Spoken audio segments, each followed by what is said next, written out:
Marking July 17th, the Constitution Day, we had to replace protecting the nation's constitution.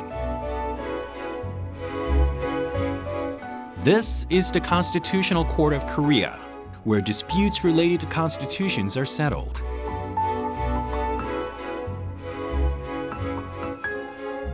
네, 오늘 헌법재판소 안내해드릴 김신호 전문가이라고 합니다. 헌법재판소는 1987년 민주화 항쟁의 산물입니다. 1987년 민주화 항쟁을 통해 개정된 구차개정헌법 6장에서 저희 헌법재판소를 설치하도록 함에 따라 1년간의 준비안을 거쳐 1988년 9월 1일 헌법재판소는 탄생을 했습니다. 청사는 93년에 완공이 되었습니다. 완공 당시 한국건축문화대상을 수상한 건물이기도 합니다. 로비 상단에는 헌법 10조가 새겨져 있습니다. 모든 국민은 인간으로서의 존엄과 가치를 가지며 행복을 추구할 권리를 가진다. 국가는 개인이 가지는 불가침의 기본적 인권을 확인하고 이를 보장할 의무를 진다라고 쓰여 있습니다. 헌법재판소는 입법, 행정, 사법 등 권력 남용으로부터 국민의 기본권을 보호하고 헌법을 수호하는 기관입니다. 헌법 10조는 그런 헌법재판소의 존재 의미가 담겨 있는 조항이라 하겠습니다. 저와 함께 헌법재판소 돌아보시도록 하겠습니다.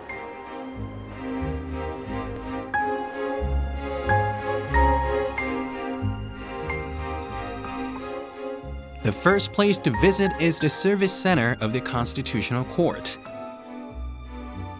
Visitors can request for an adjudication and receive consulting services. To boost visitors' convenience, the Service Center is located on the first floor at the Annex building. 어서 오십시오.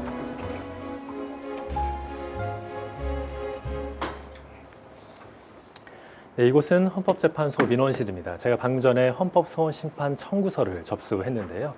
이처럼 이곳 민원실에서는 대한민국 국민 누구나 기본권 구제를 요청하는 헌법소원심판 청구를 하실 수가 있습니다.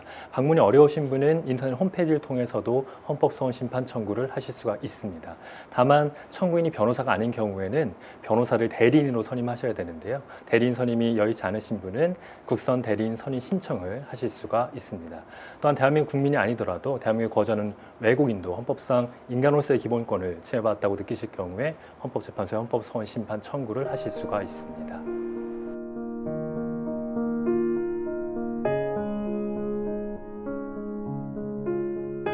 The next place comes to mind when we think of the Constitutional Court of Korea, the Grand Courtroom.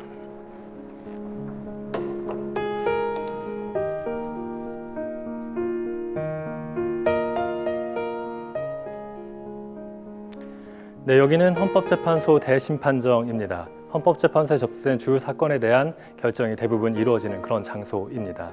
두 건의 대통령 탄핵심판 사건과 정당해산 심판 사건, 수도 이전에 관한 사건, 사형제, 간통죄, 혼인자 간음죄, 낙태죄 사건 등 많은 역사적인 사건들에 대한 결정이 이루어진 그 장소입니다. 9분의 재판을 위한 9개의 의자가 마련이 되어 있습니다. 재판은 국민 모두에게 공개하고 있습니다. 국민 누구나 와서 재판을 방청하실 수가 있습니다. The court is filled with grand, solemn atmosphere. Some 1,700 cases have been called as a violation of the Constitution, and tens of new cases are being proceeded and sentenced every month.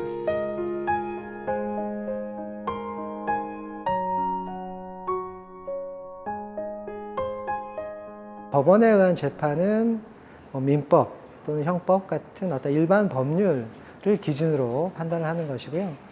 헌법재판은 말 그대로 헌법을 기준으로 이렇게 판단을 하는 재판을 말합니다. 특히나 헌법재판이 관심을 갖는 부분은 이렇게 본인의 목소리를 내지 못하고 본인이 취약한 그런 상황에 있는 분들, 그분들의 시각으로, 그분들의 입장에서, 그분들의 기본권을 가지고 공동체의 문제를 그분의 시선으로 한 번 더 바라본다는 것이 헌법재판이 가지고 있는 큰 존재의 의의라고 생각합니다.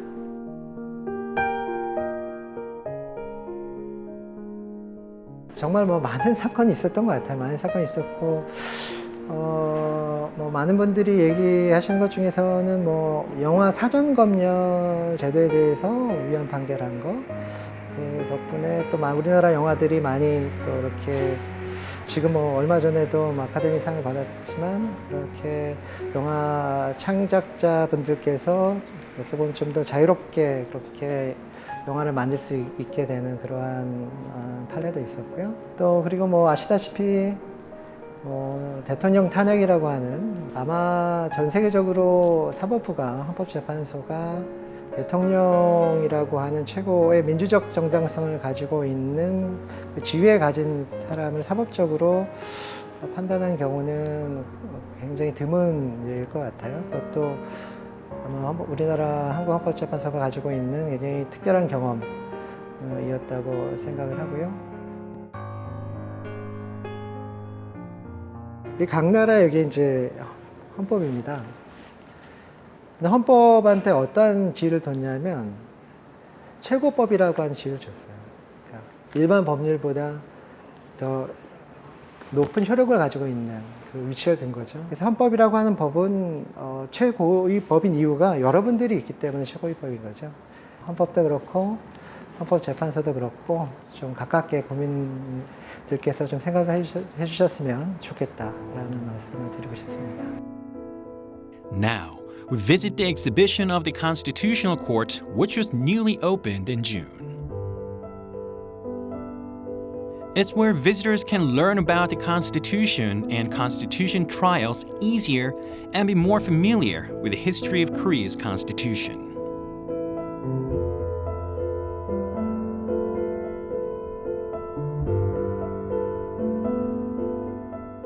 Visitors can see the records of some major decisions the Constitutional Court has made in the cases that garnered society's attention, such as the film censorship and the labor strikes prohibition cases.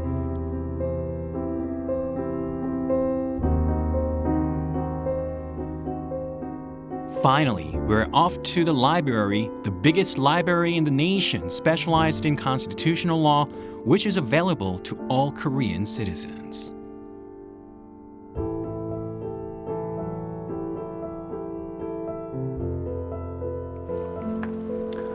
네, 오늘 헌법재판소 잘 보셨나요? 코로나19 확산 방지를 위해 저희 도서관과 전시관은 안타깝게도 개방되고 있지 못합니다. 하루빨리 코로나19가 종식이 되어서 도서관과 전시관을 국민들께 보여드릴 수 있는 그런 날이 왔으면 좋겠습니다. 오늘은 제헌절입니다. 대한민국 헌법이 처음 만들어진 7월 17일을 기념하는 날인데요. 대한민국 헌법이 존재하기에 국민에게 정당하게 자유와 평등, 행복과 같은 권리, 기본권이 부여되고 있습니다. 오늘만큼은 헌법의 의미, 제헌절의 의미를 되새기는 그런 날이 되었으면 좋겠습니다. 감사합니다.